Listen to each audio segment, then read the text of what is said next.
Hello, welcome back. Happy Wednesday. Today we're going to read a few more chapters out of Holes. I'm getting excited to finish this book. Today we're on chapter 44 to start with. We're going to read chapters 44, 45, and 46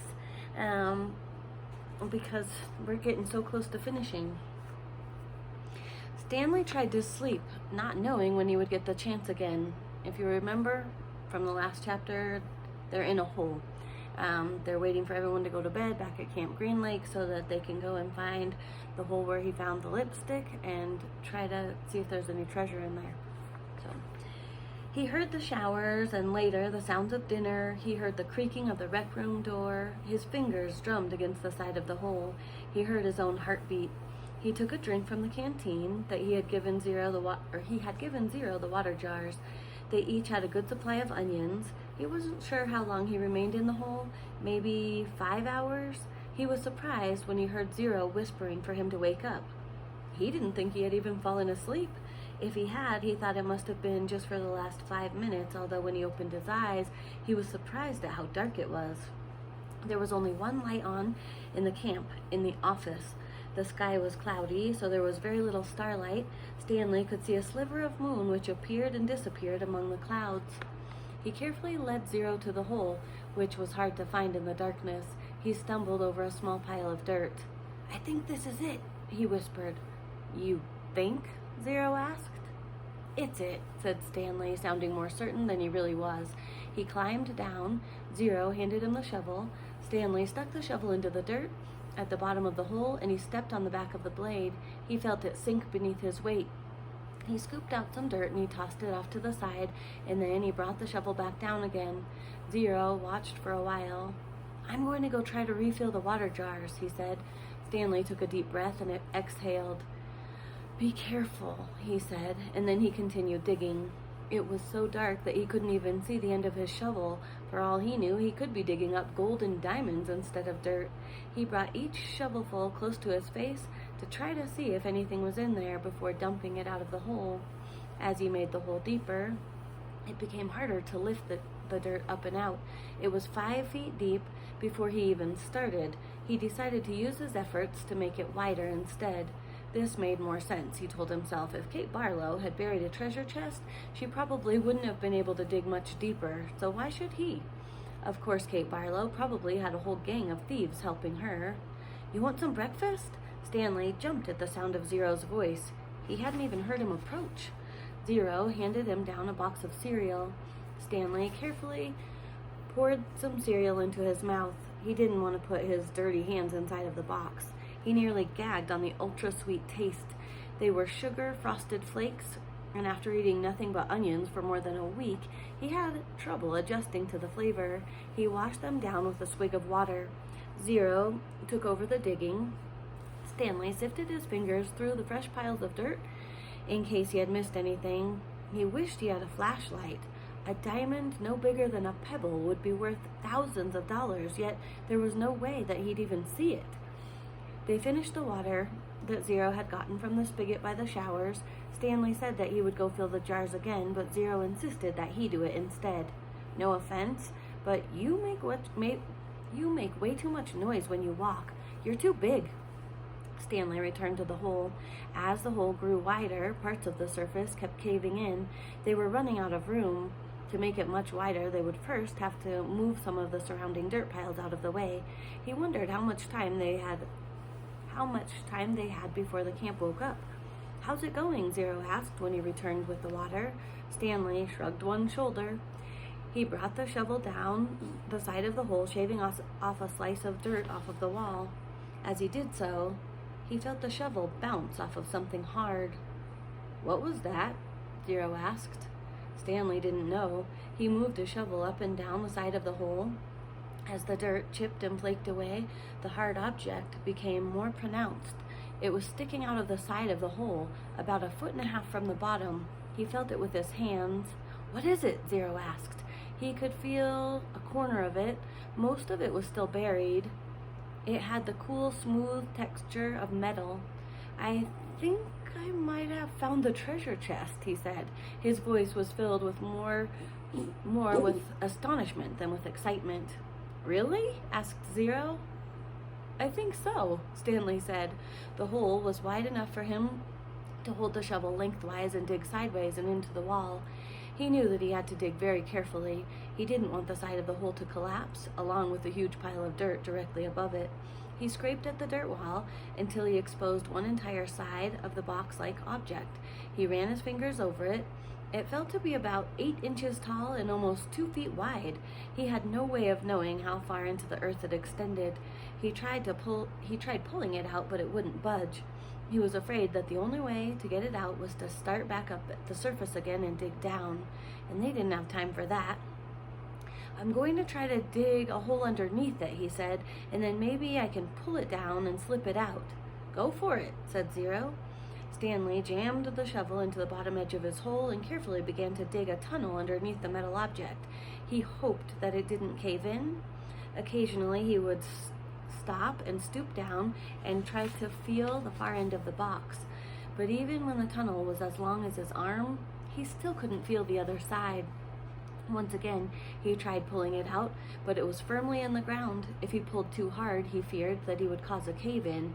He knew that when he was ready to pull it out, he would have to do it quickly before the ground above it collapsed. As his tunnel grew deeper and wider and more precarious, Stanley was able to feel latches on the end of the box, and then a leather handle. It wasn't really a box. "I think it might be some kind of a metal suitcase," he told Zero.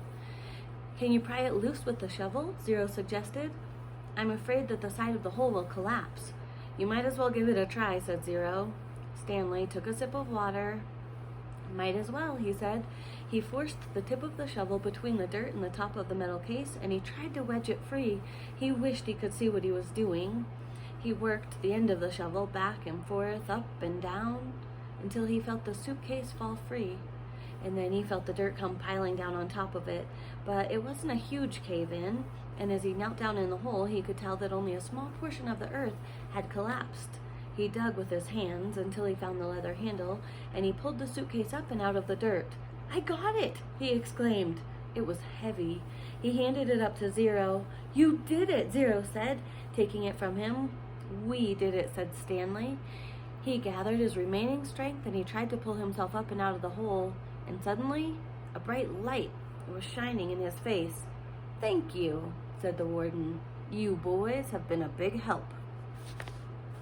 So that's the end of that chapter.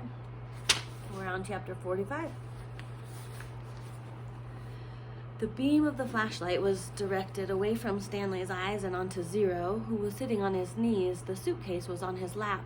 Mr. Pendanski was holding the flashlight. Mr. Sir stood next to him with his gun drawn and pointed in the same direction. Mr. Sir was barefoot and bare-chested, wearing only his pajama bottoms. The warden moved toward Zero. She was also in her bedclothes, wearing an extra-long t-shirt. Unlike Mr. Sir, however, she had on her boots. Mr. Pendanski was the only one fully dressed. Perhaps he had been on guard duty. Off in the distance, Stanley could see 2 more flashlights bobbing towards them in the darkness. He felt helpless in the hole. "You boys arrived just in the nick," the warden started to say, and then she stopped talking, and she stopped walking, and then she slowly backed away. A lizard had crawled up on top of his suitcase. Its big red eyes glowed in the beam of the flashlight. Its mouth was open, and Stanley could see its white tongue moving in and out between its black teeth. Zero sat as still as a statue. A second lizard crawled up and over the side of the suitcase, and it stopped less than an inch away from Zero's little finger. Stanley was afraid to even look, and afraid not to. He wondered if he should try to scramble out of the hole before the lizards turned on him, but he didn't want to cause any commotion. The second lizard crawled across Zero's fingers and halfway up his arm. It occurred to Stanley that the lizards were probably on the suitcase when he had handed it to Zero. "There's another one!" gasped Mr. Pendanski. He shined the flashlight back on the box of Frosted Flakes, which lay on its side beside Stanley's hole. A lizard was crawling out of it. The light also illuminated Stanley's hole. He glanced downward, and he had to force himself to suppress a scream. He was standing in a lizard nest. He felt the scream explode inside of him. He could see 6 lizards. There were 3 on the ground, 2 on his left leg and 1 on his right sneaker. He tried to remain very still. Something was crawling up the back of his neck. 3 other counselors approached the area. Stanley heard one say, "What's going?" and then whisper, "Oh my God." "What do we do?" asked Mr. Pendanski. "We wait," said the warden. "It won't be very long." "At least we'll have a body to give to that woman," said Mr. Pendanski. "She's going to ask a lot of questions," said Mr. Sir, "and this time she'll have the AG with her." "Let her ask the questions," said the warden, "just so long as I have that suitcase. I don't care what happens. Do you know how long?" Her voice trailed off and then started up again. "When I was little, I'd watch my parents dig holes every weekend and holiday, and when I got bigger, I had to dig too, even on Christmas." Stanley felt tiny claws dig into the side of his face as the lizard pulled itself up and off of his neck, then up past his chin. "It won't be long now," said the warden. Stanley could hear his heartbeat. Each beat told him he was still alive, at least for one more second. Okay, we're going to read one more chapter today, guys, chapter 46. 500 seconds later, his heart was still beating. Mr. Pendanski screamed. The lizard, which had been in the cereal box, was springing towards him. Mr. Sher shot it in midair. Stanley felt the blast shatter the air around him, and the lizard scurried frantically across his very still body. He did not flinch. A lizard ran across his closed mouth. Ugh. He glanced at Zero, and Zero's eyes met his. Somehow, they were both still alive, at least for one more second, one more heartbeat. Mr. Sir lit a cigarette. "I thought you quit," said one of the other counselors. "Yeah, well, sometimes sunflower seeds just won't cut it." He took a long drag on his cigarette. "I'm going to have nightmares for the rest of my life." "Well, maybe we should just shoot them," suggested Mr. Pendanski. "Who?" asked the counselor. "The lizard or the kids?" Mr. Pendanski laughed grimly. "The kids are going to die anyway." He laughed again. "At least we got plenty of graves to choose from." "We've got time," said the warden. "I've waited this long. I can wait another few." Then her voice trailed off. Stanley felt the lizard crawl in and out of his pocket. "We're going to keep our story simple," said the warden. "That woman's going to ask a lot of questions. The AG will most likely initiate an investigation. So, this is what happened. Stanley tried to run away in the night. He fell in a hole and the lizards got him. That's it.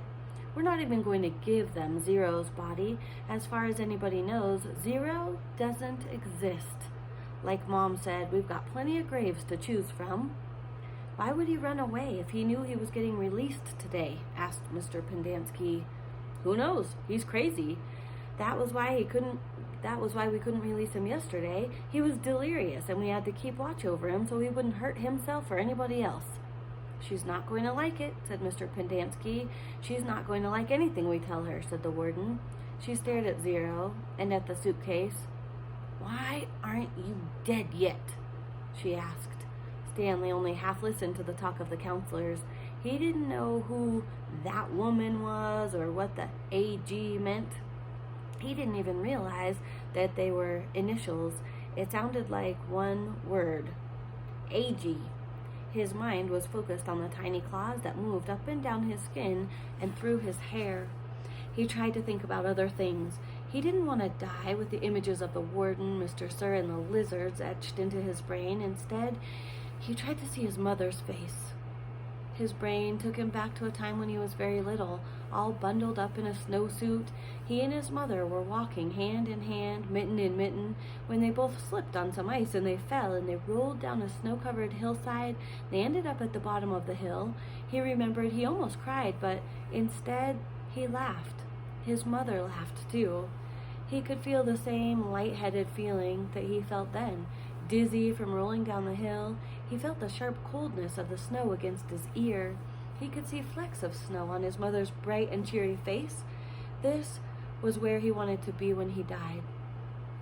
"Hey, caveman, guess what?" said Mr. Sir. "You're innocent after all. I thought you'd like to know that. Your lawyer came to get you yesterday. Too bad you weren't here." The words meant nothing to Stanley, who was still in the snow. He and his mother climbed back up the hill, and then they rolled down again, this time on purpose. Later, they had hot chocolate with lots of melted marshmallows. "It's getting close to 4:30, said Mr. Pendanski. "They'll all be waking up." The warden told the counselors to return to the tents. She told them to give the campers breakfast and to make sure that they didn't talk to anyone. As long as they did what they were told, they wouldn't have to dig any more holes. If they talked, they would be severely punished. How should we say that they will be punished?" one of the counselors asked. Just let them use their imaginations," said the warden. Stanley watched the counselors return to the tents, leaving only the warden and Mr. Sir behind.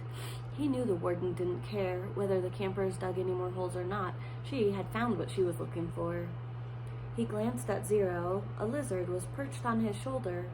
Zero remained perfectly still except for his right hand, which slowly formed into a fist. And then he raised his thumb, giving Stanley the thumbs up sign.